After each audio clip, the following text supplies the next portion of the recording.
సోనూ సూద్ మానవత్వానికి మరో రూపం, మంచితనానికి నిలువెత్తు సాక్ష్యం.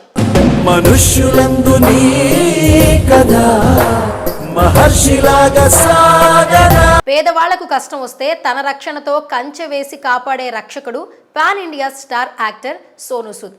మనిషే సాటి మనిషిని చూడకుంటే అర్థం లేదే. ఆయన గురించి ఎంత చెప్పినా తక్కువే, చెప్పాల్సింది ఇంకా మిగిలే ఉంటుంది. ప్రపంచం మొత్తం కరోనాతో నరకం అనుభవిస్తుంటే దేశానికి భయపడకుండా, ఏదీ లెక్క చేయకుండా దేశంలో పేద ప్రజలను తన సొంత ఖర్చులతో సొంత ప్రాంతాలకు తరలించిన ఆపద్బాంధవుడు. కొన్ని వేల మందిని కరోనా సమయంలో ఆదుకుని మానవత్వం ఉన్న మనిషి అనిపించుకున్నాడు. ప్రభుత్వాలు చేయలేని పనిని తానే సొంత ఖర్చుతో చేసి మంచితనం బతికే ఉందని నిరూపించాడు.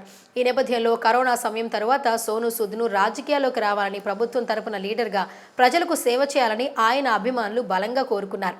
వీరితో పాటు వివిధ పార్టీలకు చెందిన రాజకీయ నాయకులు కూడా ఆయన రాజకీయాల్లోకి రమ్మని చాలా మంది ప్రయత్నించారు.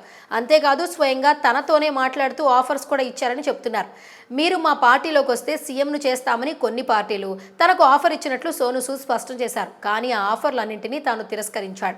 అందుకు గల కారణాలను ఇటీవల ఒక వెబ్సైట్కి ఇచ్చిన ఇంటర్వ్యూలో సోనూ సూద్ వివరించారు. మంచి పేరున్న నేతలు కొందరు నాకు సీఎం పదవిని ఆఫర్ చేశారు, దాన్ని నేను తిరస్కరించాను. ఆ తరువాత ఉప ముఖ్యమంత్రి పదవిని, రాజ్యసభ సీటును కూడా ఆఫర్ చేశారు. మీరు ఎన్నికల్లో ఓట్ల కోసం పోరాడాల్సిన అవసరం లేదు, కేవలం మా పార్టీలో చేరండి అని అడిగారు. కానీ ఆ పొలిటికల్ ఆఫర్లు అన్నింటినీ నిరాకరించా. దేశంలోనే శక్తివంతమైన వ్యక్తులు కొందరు మా పార్టీలో చేరండి, ప్రపంచంలో మార్పు తీసుకురావడానికి తమను ప్రోత్సహించాలని కోరడం నన్ను ఎంతో ఉత్తేజపరిచే విషయమే. కానీ నా స్వేచ్ఛను కోల్పోవడం నాకు ఇష్టం లేదు. అందుకే రాజకీయాలకు దూరంగా ఉండాలని నిర్ణయించుకున్నా.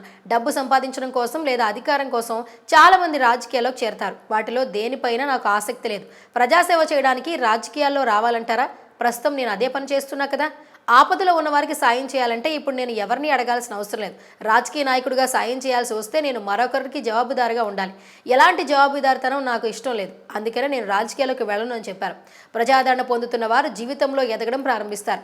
నిజానికి ఎత్తైన ప్రదేశాల్లో ఆక్సిజన్ ఉండదు. మనం ఎత్తుకు ఎదగాలను కోరుకుంటాం, కానీ అక్కడ ఎంతకాలం ఉంటామనేదే చాలా ముఖ్యమని సోనూ సూద్ పేర్కొన్నారు.